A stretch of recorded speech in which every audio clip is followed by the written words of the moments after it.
Thank you, Dave, for reading that for us and for wiping some of the squid juice off of the pulpit. Really appreciate that. Yeah, thanks on that. Well, if you have this text in front of you, and I would invite you to take it either electronically if you've got those devices, or if you have it a hard copy in front of you, I invite you to pull that out as well, because we're going to be taking a look at Ezra 8 in particular, but glancing back at a couple of other portions of Scripture here this morning. For those of you that have been here for the last couple of years, you'll say we already went through the book of Ezra together. It was almost 2 years ago, actually, when we journeyed ourselves through this book, which is this remarkable book on a group of people deciding to have worship be a part of their life. And we read it together. I recall those Sunday mornings where some of you were asked to read certain portions of the text, and you read name after name after name. Dave, I think you did a great job of pronunciation, but I can't be sure because my Hebrew is pretty, haven't used it in a while. So, and we kind of struggled with that as we read those names out loud, and we wanted to read some of those names to you this morning. And those names in this book have been read out loud for thousands of years, and probably mispronounced along the way from time to time also. But there is this sense here that there are lists and lists of names. You look at Ezra chapter 2, and it's almost entirely one name after another, and then you move on. And in our text this morning, in Ezra chapter 8, we see again, it begins with this list of names, names after names after names. Why is it in Scripture? It's apparently because God thought these people were worth knowing, for their names to be said out loud. They were people that made momentous choices with their life. Everything changed for them, and history changed because of them.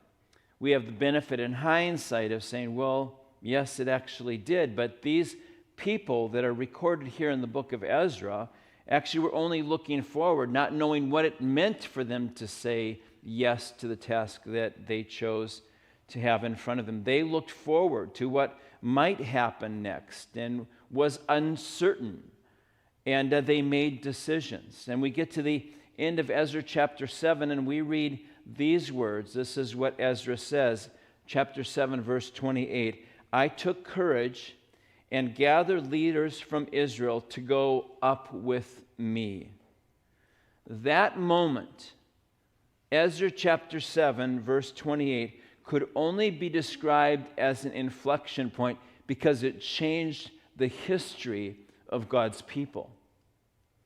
The word inflection point in the dictionary, if you saw the newsletter, had some comments about that, but there are several elements of it. In mathematics, it's a point of a curve at which a change in the direction of a curvature occurs. It may not be dramatic, but it is a change. There's this sense of here's where the trajectory is leading, and then there's a moment in time where, the trajectory just changed. It's an inflection point. And you have in business a time of significant change in a situation or a turning point.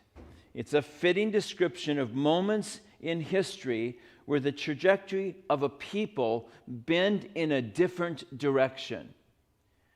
I've been thinking about this for quite some time. We've thought about this as a church, and I would like to add one more definition to inflection point or description of it.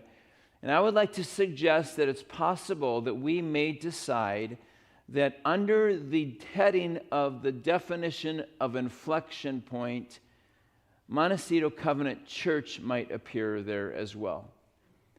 And this very moment, this very season may be that place where the trajectory of Montecito Covenant changes. That the story of this place ceases to follow a predictable curve of churches like ours.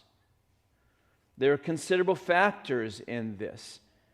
We know trajectory of churches our size, of our demographics, and in settings where cynicism is there is cynicism in regards to faith organizations and to their relevance or even survival in a place. We know the trajectory of those churches in those places with those demographics, and we fit them. And yet there's this unexpected adjustment of a curve that occurs from time to time with certain groups of people, and it becomes a moment written about later.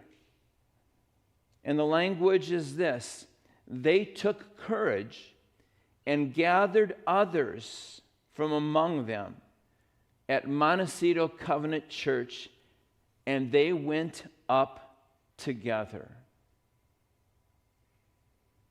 And later on, people look at the history of that place and they see that right there. That's where the trajectory changed. This morning, I want us to start the process. This morning, introduce it, and in the next number of weeks to talk about it, 4 weeks running, to consider that possibility. What if people look back at the history of Montecito Covenant Church and they say, there, right there, did you see? That's where the whole trajectory changed. An inflection point. I want us to consider that possibility. I pray that we will want that future. Someday there may be names on a document in a dusty drawer somewhere. Names of those for whom everything changed for them, and history changed because of them. Now, we have a history, and there have been inflection points. Wonderful moments of God's work and joy and a sense of God doing some remarkable things. I'm wondering if maybe another one of those inflection points is in our future. Here's what I want us to do. I want to flesh that thought out some and look at this account in Ezra chapter 7 and 8 and briefly talk about the circumstances, kind of remind us of the story. And then note the factors that made this an inflection point, and then consider its relevance for us. Okay? Here we go, Ezra 7 and 8. This is a record of the second group of people that returned to Jerusalem from exile. For those of you who enjoy history and are familiar with it, was in 586 that King Nebuchadnezzar, the strong and powerful king of Babylon, conquered and dismantled what had become a weakened nation. And that's what Israel was, a weakened nation. Nebuchadnezzar was in a terrifying and strategic way, brilliant in what he did to further dismantle not only the nation Israel, but others as well. He would go in and remove treasure, remove the vitality of the youth and take them back to Babylon, remove those who were leaders that would govern so there would be chaos left behind, and even economic leaders and religious leaders. And by this time, in Ezra 8, 7 and 8, decades had passed from the first time that after Nebuchadnezzar's reign was over, another king came along and invited them to return. And they had lived in the land for some number of years. And historians actually note this, that the Jews were brought to a land that was particularly good. There was water there, and it was good for agriculture, and there was farming that went on, and other trades and business took place. And they had actually grown quite wealthy. Many of them had grown quite wealthy. In fact, when they go back on this journey back again to Jerusalem, in Ezra chapter 8, verse 25, it talks about the wealth that they brought with them. And we read there, it says this, it says, "And I weighed out to them the offering of silver and gold and the articles that the king, his advisors, his officials, and all Israel present there had donated to the house of the Lord." It wasn't just the king who had amassed wealth, it was the people who decided to take this journey back to Jerusalem. We don't have a blunt description for the reason for the second return. We don't have a clear statement of here were the dynamics, but you don't have to look very deeply to discover what was going on. This is 80 years after the first return. And in Ezra chapter 7, verse 1, we read, after the first 6 chapters, it talks about the building of the temple. And it had been a while, and it's just simply this phrase in chapter 7, verse 1, after these things during the reign of Artaxerxes. So it had been a while, and things had happened because change does happen. We can say, why was it necessary for this group to go back? Well, there are a number of factors in it. One could speculate that the primary reason was things had fallen apart. There was disarray, chaos, and disregard for God, and the factors were, one, just internal differences between the people that arrived the first time. They didn't necessarily have a standout leader. They had several that banded together and worked together in it, but they put together the foundation for the temple. If we go back, and you may recall it as we talked about this a couple of years ago, in Ezra chapter 3, the temple foundation had been laid, and they decided to get together, and we're going to have a celebration, and they do. And let me just read part of it. They all are gathering together around this foundation of the temple that had been built, and they're praising, singing songs of thanksgiving. He is good, it says. His love toward Israel endures forever. And then there's this very curious moment described here. And all the people gave a great shout of praise to the Lord because the foundation of the house of the Lord was laid. But many older priests and Levites and family heads who had seen the former temple wept out loud when they saw the foundation of the temple being laid, while many others shouted for joy. No one could distinguish the sound of the shouts of joy from the sound of weeping because the people made so much noise, and that sound was heard far away. And one asks, well, what was the reason why some people were thrilled and excited and other people were crying and weeping? And we actually know the reason for that. We can go to the book of Zechariah a few books later in our scriptures. And in Zechariah chapter 4, verses 9 and 10, it refers to this very moment. And about it, Zechariah quotes God as saying, "Do not despise the day of small things." In fact, if you go over to the Temple Mount, you'll see massive stones, and then you'll see small stones on top of it.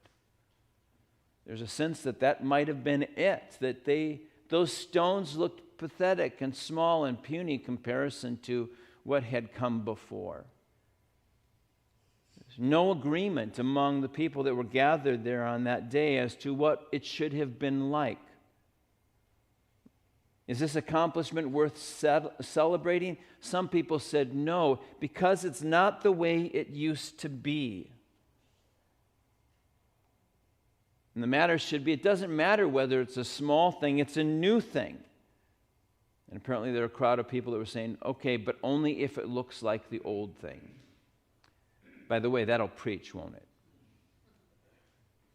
That will preach. But there's this other element that we know recorded here, these external hostilities. Their purposes of the nation Israel went against the grain of the community. And even the motives of the people who wanted to build this temple, their motives were misrepresented over and over and over again. And there's a certain weariness that comes from that.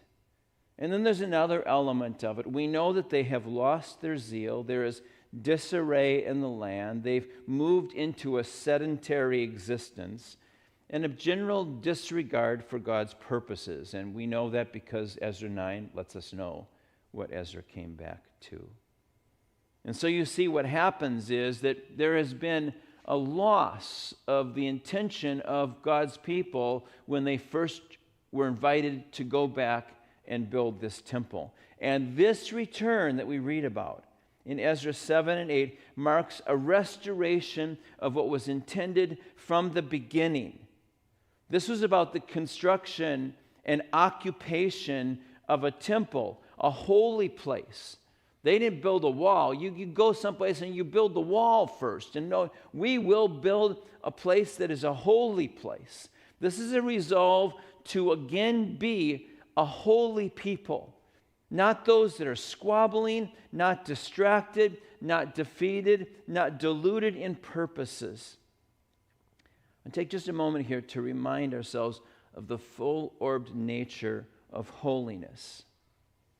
I was actually, just this week, I was introduced at an event, and it was a gathering of a bunch of people, and at our table, we were meeting new people. And I met the husband, and didn't get a chance to meet the wife, and we're in line, going to where the chicken is, right? It's always chicken at banquets, right? And we were in line, and he introduces me to her, and he says, "Now he's a pastor, so be careful what you say." Yeah, that's right. That's holiness, isn't it?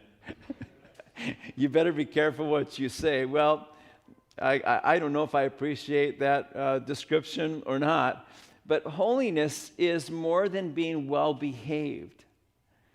In the Old Testament, as holiness is described, it means to be well-resourcing of the environment around you. Do you remember when we looked at the text where it talked about God's people being a path through deserted places and bringing flourishing along the way? That's also holiness. It's not just do the right thing, it's be transformational people. God's people are intended to be streams in the desert, and flowers grow, and the place is vibrant where there was once nothing. God's people show up, and there is beauty and vibrancy and flourishing. That's holiness.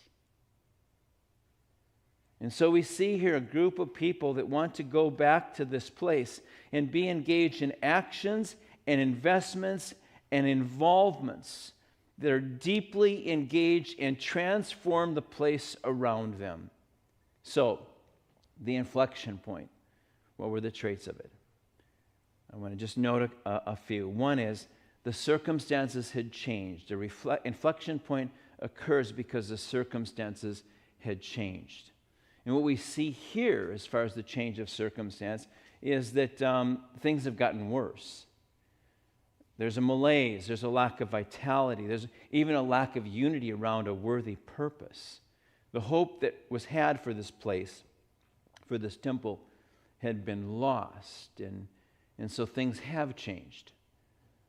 This change generates sorrow. By the way, did you know change is a certainty? It's a sure thing. It just simply happens. You paint a fence and you wait a couple of years and you think, I don't want it to change. Guess what? It just simply changes. It's just what happens in life. Heraclitus, a philosopher who grew up in the region of Ephesus, said this: the only thing constant is change. The only thing constant is change, and the change is certain, the trajectory of that change is not. The trajectory of that change is not certain. There are, in fact, inflection points on occasions where people decide that the normal trajectory is not the trajectory they want. And the circumstances afford that opportunity. Here we see sorrow, but we also see hope, because in Ezra chapter 7, a way forward has opened. There's an openness of the king. I mean, listen to the king's letter. Go back and read it. It's actually somewhat amusing, but they're really pretty remarkable. He wants to resource these people as they head forward. I mean, I perhaps a little bit too much. I mean, look at what it says in verse 26 of chapter 7. This is his final rejoinder in the letter he writes. And whoever does not obey the law of your God and the law of the king must surely be punished by death, banishment, confiscation of property, or imprisonment. I mean, like a boom. Well, now those were the king's words. Those weren't God's words. That was just a really, really enthusiastic king. But there is a sense there that The king wants things to happen, and the circumstances have changed. Inflection point people see things others may not see. And Ezra says this in verse 18, the gracious hand of God was on us. What happened before in Ezra chapter 1, it looks like it's happening again in Ezra chapter 8. I love a song by Elevation Worship. It's called Do It Again. You make a way where there was no way, and I believe I'll see you do it again. Ezra sang that song. He sang that song. The possibility of an inflection point comes to light. Circumstances have changed, and inflection point people see things others may not see. There's another element of this, and that is that consensus is built.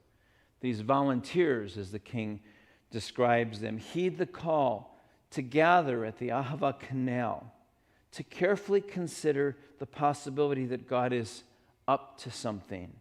And they sense this pull in their hearts to join in what God seems to be orchestrating. Not an impulsive action, carefully considered. They took 3 days of prayer and fasting. They invited more people to join them. They decided we have to make sure this is about holiness, and let's bring the Levites along because we want our endeavor to bring streams to deserts. Turns out as we get to Ezra chapter 9, it's exactly what was needed. Inflection point people find other inflection point people. They just find them, and they gather together. There's a third element of this, and that is that commitments are made. This is high-risk travel. They're carrying treasure, the offerings of people and priests for the temple of God in Jerusalem, with no military escort. It's interesting in chapter 8, verse 22, Ezra says this, I was ashamed to ask the king for soldiers and horsemen to protect us from enemies on the road, because we had told the king, the gracious hand of our God is on everyone who looks to him. So we fasted and petitioned our God about this, and he answered our prayer. This was high-risk travel. This was families traveling together, participating in a journey that would mean complete relocation for them.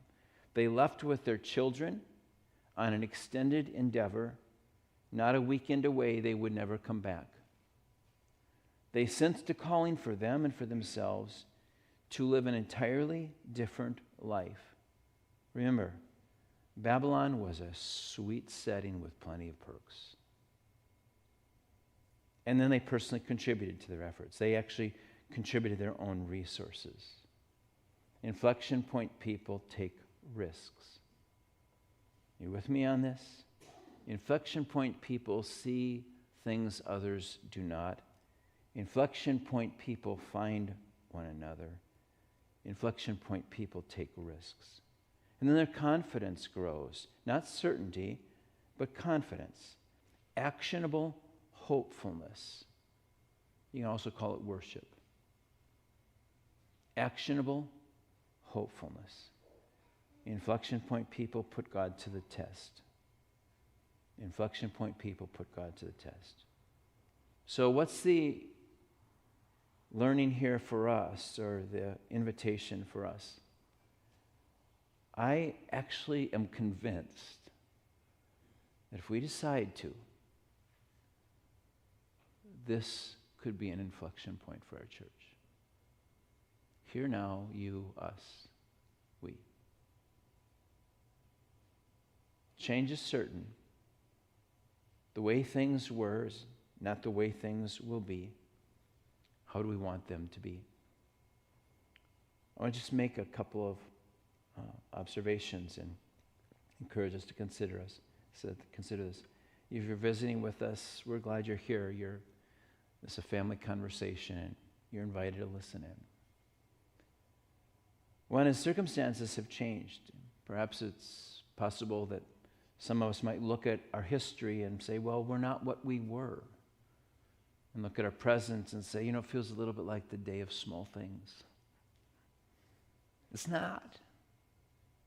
It doesn't matter whether they're small things, they're new things. It's change that births hope. There's hope. I feel it. I feel what Ezra says in verse 18, because the gracious hand of God was on us. I believe that to be true. And friends, I've done this pastor thing for decades.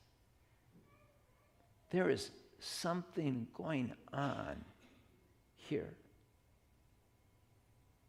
in this room. A sense of energy and joy as we worship together, to these moments in particular where I say, it just feels like the space between here and heaven is so thin right now. Sense of God's presence with here. And then the ability that we've been given to share that with many that are unable to join us here. You know, Beth and I got sick with COVID 2 weeks ago. So there we were over in the parsonage with my iPad out, and we jumped right in.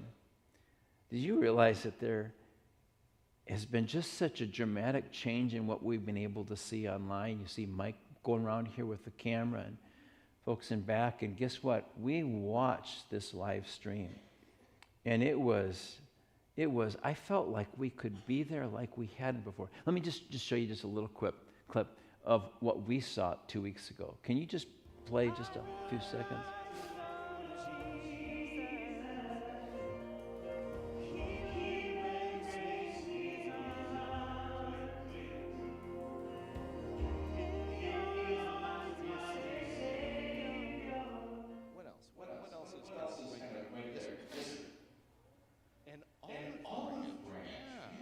A traditional sign of peace. What else? What else do you see? Yeah, Rose. A dove. Back in chapter 3, he says, there are those among us who are arguing like this. We should do evil, and here's why. Because people will look at our evil, and then they'll look at God, and they'll say, oh, look how good God is, especially against this backdrop of all this evil, as if God needs help looking good. I'd be tempted to say I had a better seat than you did. Except it's always better to be in a room with you. But for those that can't be here, for us to be able to say, come join us and do this with us is an extraordinary capacity that has been given to us. Campus is filled with activities that serve this community well and resonate with us missionally. Oh, I wish you could be on campus as often as I am. I live here. See those folks from Grief Share just joining together and finding great space to be here. AA groups, couple nights a week. Lots of people that are thrilled that they can be here. Al-Anon. We're about to launch serve young lives, teenage high school moms. They're looking for a cohort of people they can gather with. And they walked onto this campus and they said, this would be amazing. And we said, here. Westmont activities, neighborhood groups, the gym, volleyball team, those players assisting the Ignite Day Camp, Westmont students that are coaching Elevate basketball, community members on this space, neighbors and families. I wish you could have been here yesterday. Can we just show just a little bit of what was going on this campus yesterday?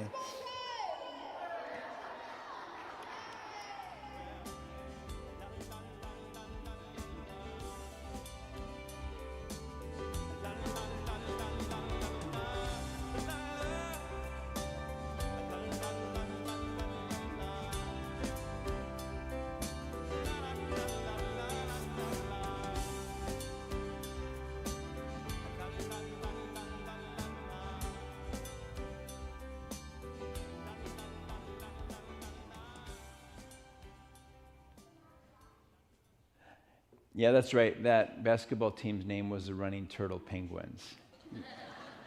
It's just what they decided to do. You know, there are more people on our campus on Saturdays visiting us than gather here on Sundays. Just pretty extraordinary, all of the connections that are taking place. And that was the Westmont women's basketball team jumping in and inspiring these kids. And these families along the way. It's just such an extraordinary time where people are discovering this place and your generosity. And there's another element of this, and that is that consensus will build. We find one another, carefully consider the possibility that God is up to something, and our hearts are pulled together as we join in what God seems to be orchestrating. Not impulsive, but carefully considered. Days of prayer and fasting.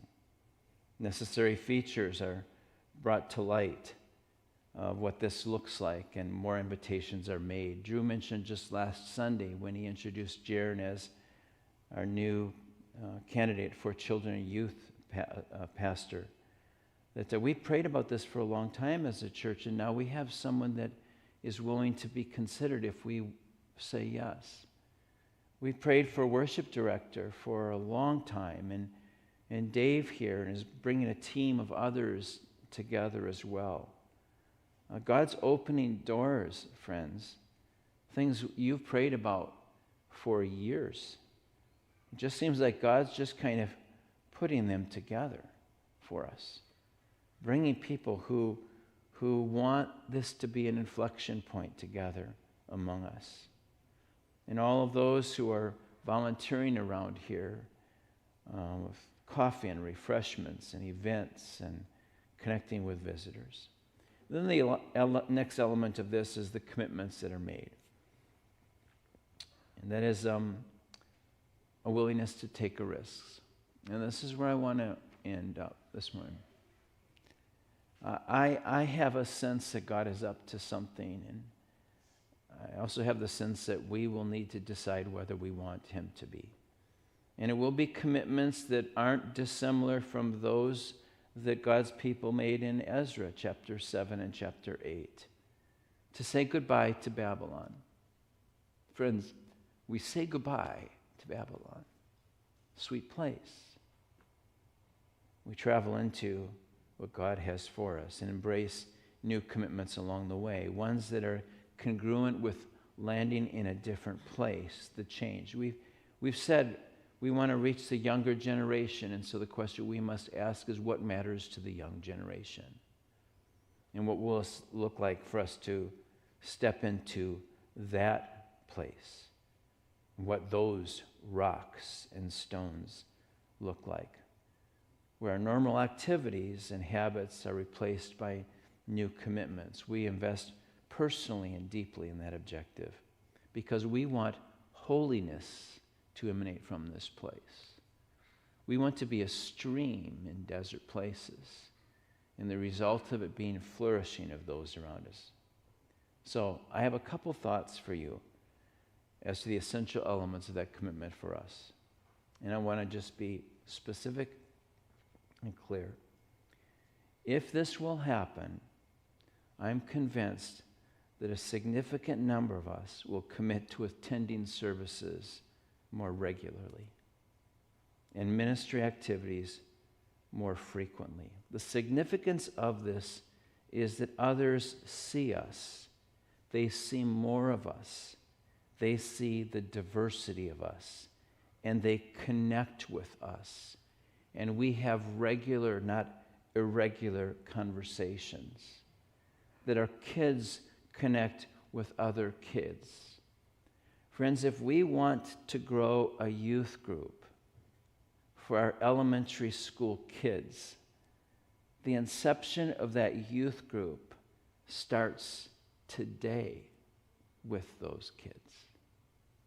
And they become that youth group because they're connected with each other and they know one another and they're doing life together along the way. Now, just parenthetically, I will say we are a normal church. We exhibit normal church attendance patterns. We cannot move the needle beyond being normal without a commitment that's abnormal. Normal churches our size do not exceed 200 people. It just doesn't happen. The percentage of those churches for whom they're like ours and they grow beyond that is in the single digits. We have too much to contribute for that to be our story. There's wonderful, encouraging things. We're experiencing energy and modest growth. But this passion to steward this resource God has given us means we will make abnormal commitments. I believe this is one of them. The second, a significant number of us will need to adjust our giving to resource the strengthening of our ministry. We know about tithes and offerings. We know it's there. I don't need to teach on it, I don't think. But those tithes and offerings are fuel for a group to be streams in the desert. Frankly said, churches our size struggle to make an impact, to be a stream in the desert that we long to be. And it means that we will need to fuel this church so that we can get to that place where that's a possibility for us in new ways. Beth and I went to an event this week, and they served chicken. And it was good. And we loved hearing about that ministry, and we jumped in. But even as we were jumping in on that ministry and saying, we're going to be involved in this, we were committed that it would not change our tithe to this church. And friends, I think that's going to be important for us to be able to say, I believe there's something that God wants to do in this church. There is an inflection point here, and it will impact the investments I make along the way. DreamWorks was launched, and I remember Steven Spielberg saying at the announcement, he said this is our bid for immortality. Well, I don't think that's over the top. But I think this is our bid for the future of this church, to be streams in the desert right here, right now. We have a wonderful opportunity to move into children's and youth ministry in a way we haven't before. And our budget says we can do it. Our contributions will have to match that budget. It will mean there will be a number of us who say, I'm going to adjust my giving to resource this moment. And I would say to you, the commitments I'm asking us to make are going to be 2 years. 2 years of saying, I'm going to take that trip along the way. Finding people among us that would say, I'm going to take that trip. Here's why I think we should do this. Because this is a healthy church with a heart of humility and generosity to fuel more mission. And if we step into that, we will see God do more than we ever imagined. More than you and I can do individually, this church can do it together. This community is filled with people who long to make a difference with their lives. I'm not talking about Montecito Covenant Church. I'm talking about Santa Barbara. This community is filled with people who long to make a difference with their lives and can make a difference with their lives in dramatic ways as they, with us, experience Christ's presence, Christ's healing, Christ's hope, and Christ's heart for all others. Our mission is to invite people into that life with us, for others, and through Christ. I've gone long. Knew I would. Chili's on the table. But my question remains. What if this is an inflection point? And what will it mean? Next step is this. Next week we're going to have a class, new members class. It's a part of our church polity that as we jump into this and are part of committees and groups, that membership is an aspect of that. There are a number of you who have been a part of us for a long time. I love that. about several months ago, we were looking at people. We could say, well, who could we ask to do this? And our Constitution means they have to be members. And I would just like to invite you to jump in deep on that. Next 3 Sundays, we're going to have a class for those that want to consider that as an element of jumping in. And if you want to be a part of that, that comment card that is right there on the seat back in front of you, I just ask you to put your name on it and contact information and say, I think I'm interested. I think I'm interested. And then join us next week. We'll give you the details next week. That's all I have. That's where we are. And I believe that the gracious hand of God is on us. So let's worship together.